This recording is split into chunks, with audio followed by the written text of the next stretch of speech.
देखो कल बताया गया था हिस्टोरिकल फैक्ट। अब हेडिंग दे दो, यूनिवर्सल ट्रूथ तो हिस्टोरिकल फैक्ट बताया गया ना। अब हेडिंग दे दीजिए भैया, हैबिचुअल एक्शन। हे लड़के, हेडिंग दे दो हैबिचुअल एक्शन।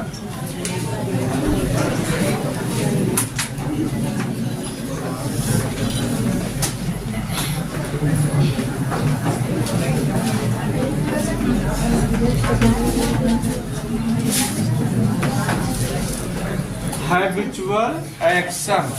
अब हम लोग ये नियम क्या पढ़ रहे हैं भैया, इसमें बताया गया था कि जब भी रिपोर्टिंग वर्ब पास्ट टेंस में होता है तो रिपोर्टेड स्पीच का टेंस क्या होता है बच्चों, बदल जाता है। लेकिन कभी कभी कुछ कंडीशन होती है जिसमें रिपोर्टिंग वर्ब के पास्ट टेंस में होने पर भी हम रिपोर्टेड स्पीच के टेंस में कोई परिवर्तन नहीं करते हैं। तो कौन कौन से कंडीशन है, तो दो बताई गई कि जब भी रिपोर्टेड स्पीच के अंदर किसी यूनिवर्सल ट्रुथ की बात की जाए तब हम रिपोर्टेड स्पीच के टेंस में कोई परिवर्तन इनडायरेक्ट बनाते समय नहीं करते हैं। दूसरा बताया गया था हिस्टोरिकल फैक्ट।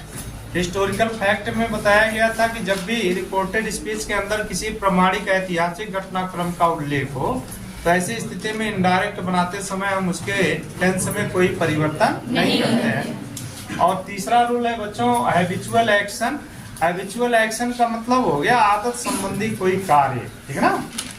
अगर रिपोर्टेड स्पीच में आदत संबंधी किसी बात का जिक्र किया गया हो, किसी बात का वर्णन किया गया हो, तब भी हम इनडायरेक्ट में बदलते समय रिपोर्टेड स्पीच के टेंस में परिवर्तन नहीं करते हैं।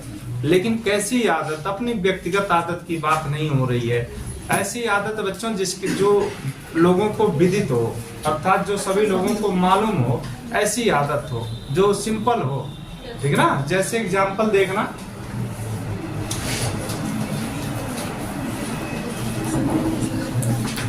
एग्जांपल देखो डायरेक्ट में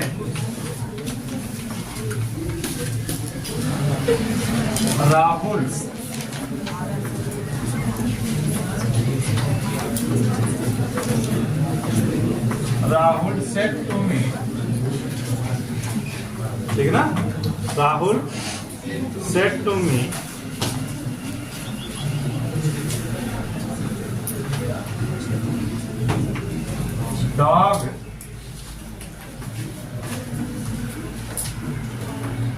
dogs bark at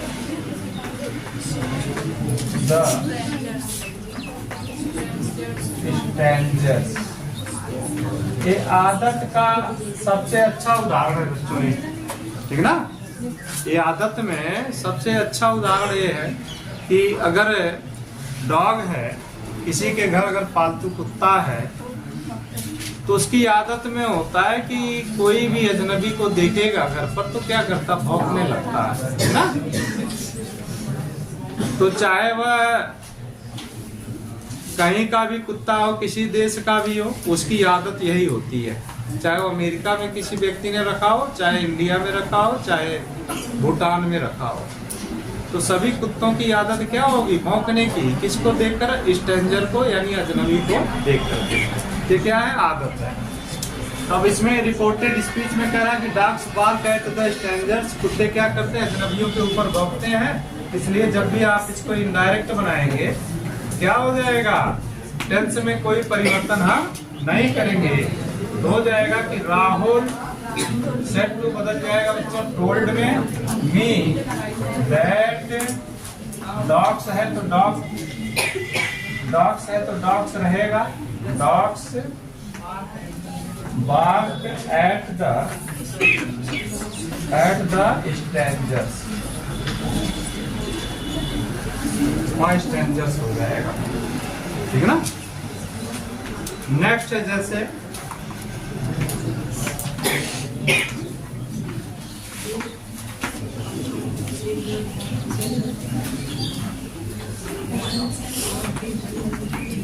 he said to me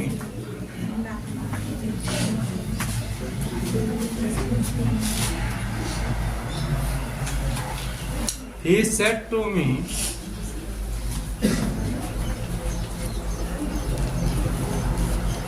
pupil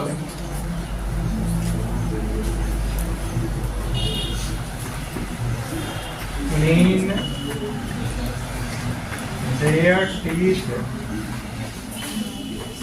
their teeth daily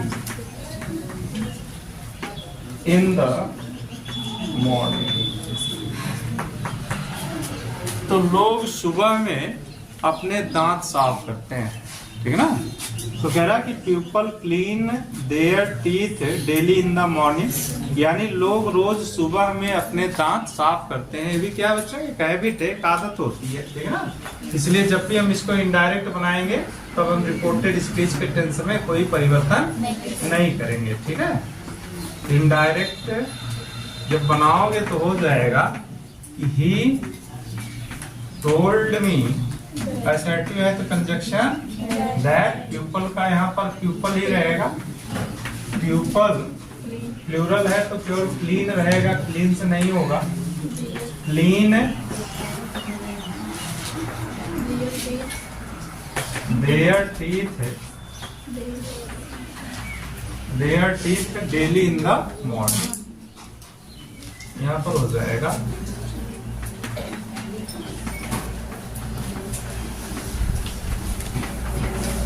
daily in the morning.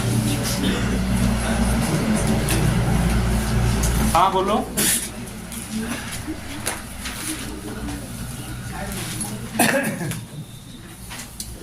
तो ये था भैया हैबिचुअल एक्शन। कहने का मतलब है टेंस में कब परिवर्तन नहीं होगा, जब रिपोर्टिंग वर्ब पास्ट टेंस में हो, रिपोर्टेड स्पीच के अंदर किसी हैबिचुअल एक्शन की बात की गई, किसी आदत संबंधी कार्य की बात की गई हो, तो रिपोर्टिंग वर्ब के पास्ट टेंस में रहने पर भी बच्चों हम रिपोर्टेड स्पीच के टेंस में कोई परिवर्तन नहीं करेंगे, ठीक है ना। तो अब अगली हेडिंग दे दो बच्चों,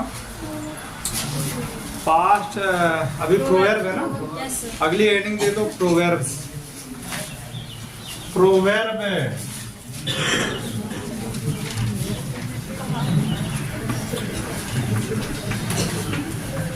प्रोवर्ब्स यानी कहावतें, कहावत, कहावत प्रोवर्ब। इसमें लिखना, प्रोवर्ब में लिखिए कि जब रिपोर्टेड स्पीच में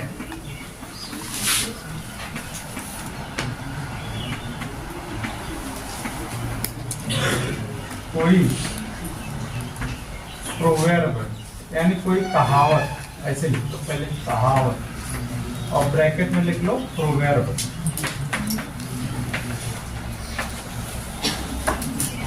जब रिपोर्टेड स्पीच में कोई कहावत यानी प्रोवर्ब कही गई, कहा गया हो, कोई प्रोवर्ब कहा गया हो, तो रिपोर्टेड स्पीच के टेंस में, तो रिपोर्टेड स्पीच के टेंस में कोई परिवर्तन नहीं करते हैं। तो रिपोर्टेड स्पीच के टेंस में कोई परिवर्तन नहीं करेंगे।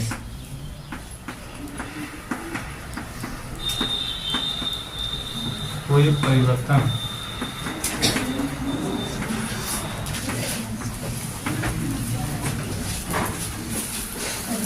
ठीक है ना।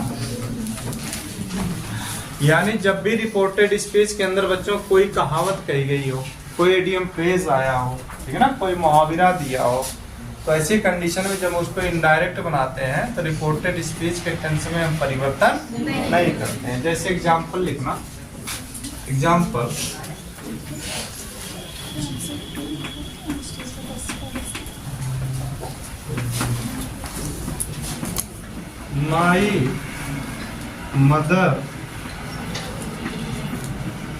माई mother said to me,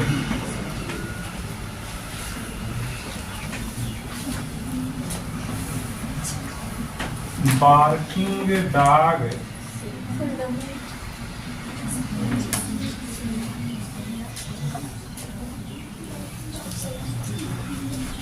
dog seldom bite. Barking dog seldom bite, या क्या बच्चों एक कहावत है, मुहावरा है, ठीक ना, कि बरसने गरजने वाले बादल बरसते नहीं है, ठीक ना। या इसी का एक और होता है, हाँ, जो गरजता है वो बरसता नहीं है, ये भी कहा जाता है। तो क्या है, कहावत है, ठीक है। तो जब इसको इनडायरेक्ट बनाएंगे, इसका हो जाएगा कि माई मदर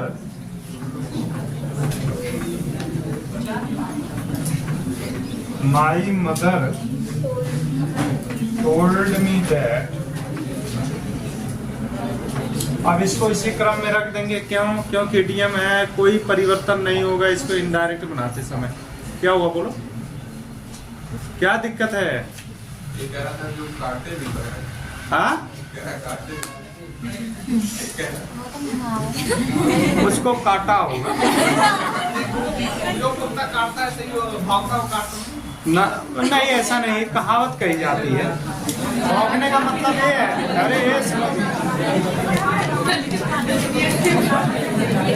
भैया इडियम है, उसके लड़के अक्सर ऐसा होता है, जो कुत्ते भौंकते हैं, कभी कभी आप ऐसे भी देखो ना, आप निकल जाओ सामने से, पीछे कुत्ता बैठा हुआ बोलेगा नहीं, ऐसे देखता रहता है, और जैसे गए पीछे साया शांत होकर के काट लेता है। ये बच्चे देखो, ये लड़के शांत रहो। तो my mother told me that,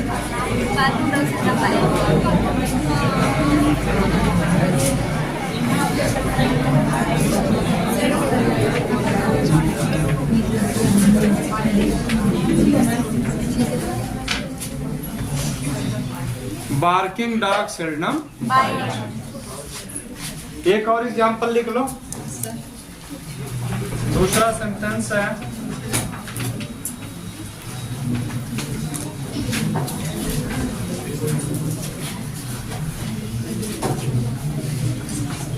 the preacher said, the preacher said, अरे प्रीचर बोलने वाला, भाषण देने वाला, वक्ता,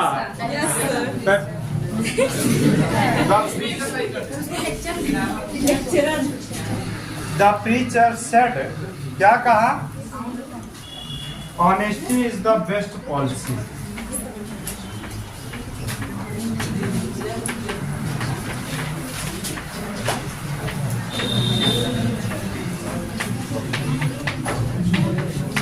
Honesty is the best policy.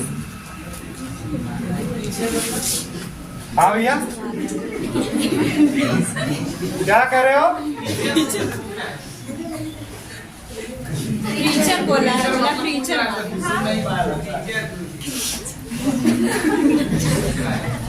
Preacher मतलब बोलने वाला।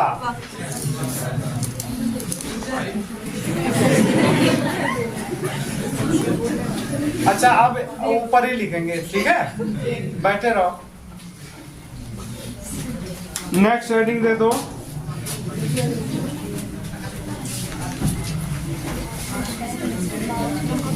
अभी देखो, तुम लोग देखे भैया, अपवाद में पहला बताया गया था यूनिवर्सल ट्रूथ, और दूसरा बताया गया हिस्टोरिकल फैक्ट, तीसरा बताया गया हैबिचुअल एक्शन, और चौथा बताया गया प्रोवर्ब, ठीक है, प्रोवर्ब। थोड़ा शांत रहा करो पढ़ाते समय, ठीक है।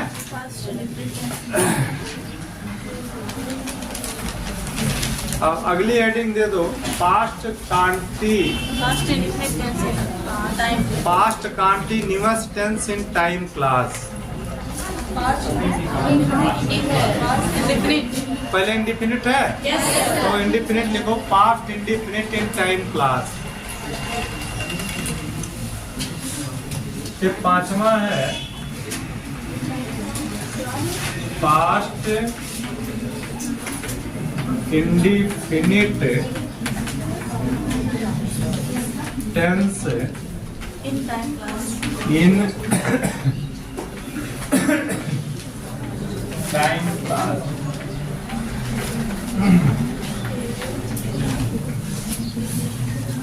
यानी जब रिपोर्टेड स्पीच के अंदर past indefinite tense time class में आया हो, तब भी हम इनडायरेक्ट बनाते समय रिपोर्टेड स्पीच के टेंस में परिवर्तन नहीं करेंगे।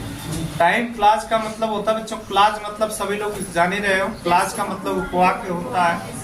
और क्लास कितने प्रकार के होते हैं? 3 प्रकार के, नाउन क्लास, एडजेक्टिव क्लास और adverb class.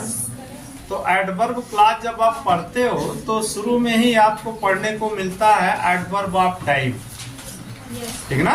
Adverb of time बताने वाले कंजक्शन का प्रयोग करके 2 या 2 से अधिक सिंपल सेंटेंस को कॉम्प्लेक्स सेंटेंस बनाना नियम बताया जाता है। तो टाइम क्लास है क्या? तो टाइम क्लास का मतलब होता है बच्चों ऐसे कंजक्शन जिनसे समय का बोध होता है, उनका प्रयोग करके 2 क्लास को आपस में कंबाइंड करना, ठीक है ना। तो कॉम्प्लेक्स सेंटेंस में पढ़े थे, एक होता है प्रिंसिपल क्लास, दूसरा होता है सबऑर्डिनेट क्लास। तो सबऑर्डिनेट क्लास वह सेंटेंस कहलाता है बच्चों जिसके साथ कंजक्शन जुड़ा होता है, ठीक है। जैसे एग्जांपल देखो, अभी बताते हैं उसको। इसमें लिख लो पहले, अब past indefinite tense in time class क्या है, इसको लिखिए।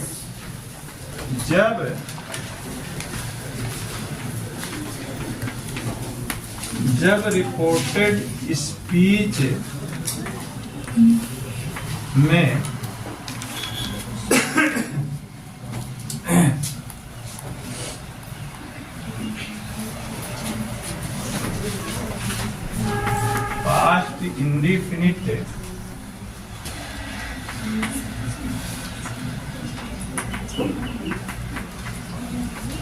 पास्ट इंडिफिनिट टेंस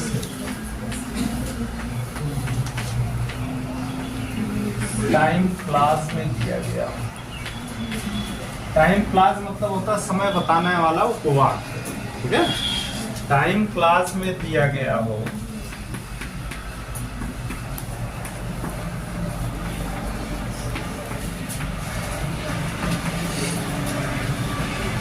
तो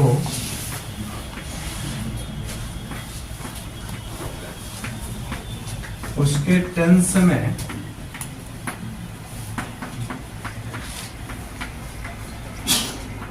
कोई परिवर्तन नहीं करते।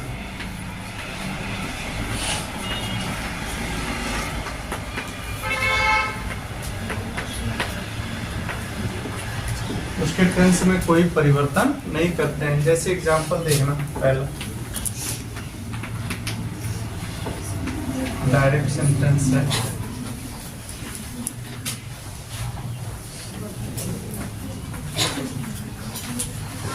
he said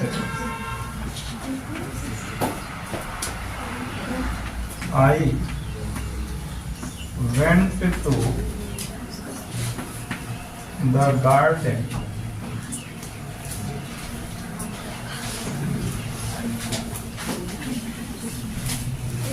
रुके रहो, लिखना मत अभी।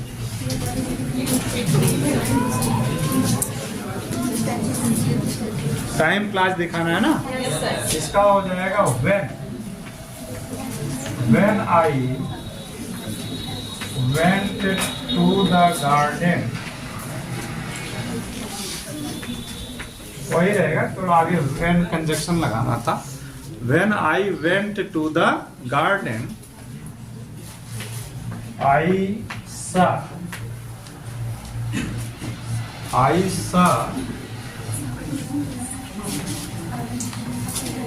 a big snake there. देखो बच्चों एक सेंटेंस है, ठीक ना। तो कह रहा कि he said when I went to the garden I saw a big snake there। मैंने वहां पर एक बड़ा सांप देखा। अब देखो ये टाइम क्लॉज क्या है। टाइम क्लॉज का मतलब होता है बच्चों कुछ कंजक्शन होते हैं जो जिनसे समय का बोध होता है, ठीक है ना। एडवर्ब ऑफ टाइम में कंजक्शन पढ़े हो, when, till, until, after, before, ये सभी जो कंजक्शन है वह क्या कहलाते हैं, टाइम बताने वाले कंजक्शन है, ठीक है। इसीलिए अगर इन कंजक्शन का प्रयोग करके कोई सेंटेंस बनाया जाता है तो जिस सेंटेंस के पहले कंजक्शन प्रयोग किए जाते हैं उसको हमेशा क्या बोला जाएगा, क्लॉज बोला जाएगा, ठीक है ना। अब देखो यहाँ पर दो क्लॉज है, एक है when went to the garden और दूसरा क्लॉज है I saw a big snake there. तो when I went to the garden ये क्या है, ये एडवर्ब क्लॉज है। कौन सा क्लॉज है, एडवर्ब क्लॉज है। और आई सॉ अ बिग स्नेक ये प्रिंसिपल क्लॉज है, ठीक है ना। तो कॉम्प्लेक्स सेंटेंस 3 क्लॉज से बनता है भैया, बताया, इसके पहले पढ़ चुके हो आप लोग। नाउन क्लॉज, एडजेक्टिव क्लॉज और एडवर्ब क्लॉज। तो noun clause, adjective clause, adverb clause हमेशा सबऑर्डिनेट क्लॉज होता है, ठीक है ना। क्या माना जाता है, सबऑर्डिनेट क्लॉज माना जाता है। और उसके अलावा जो लिखा रहता है सेंटेंस उसको हम प्रिंसिपल क्लॉज कहते हैं। क्यों, क्योंकि कोई भी कॉम्प्लेक्स सेंटेंस में कम से कम एक प्रिंसिपल क्लॉज और अन्य सभी सबऑर्डिनेट क्लॉज होते हैं। और जितने भी सबऑर्डिनेट क्लॉज होते हैं भैया हमेशा किसी न किसी कंजक्शन से बनते हैं, ठीक है ना।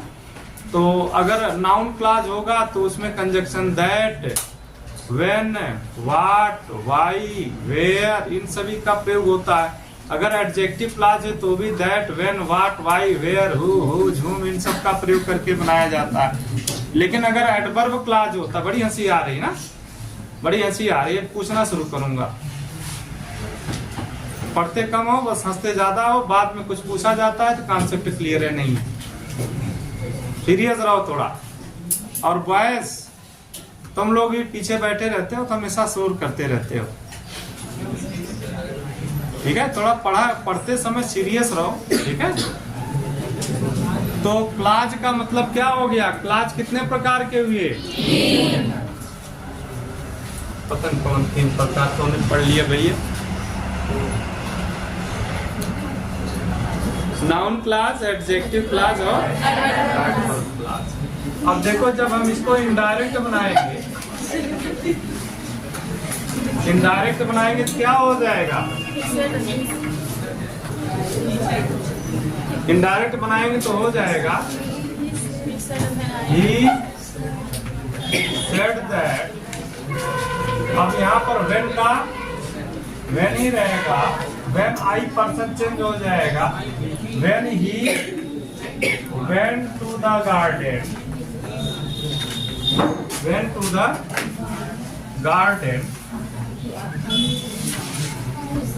अब आई का ही हो जाएगा, he saw a big snack,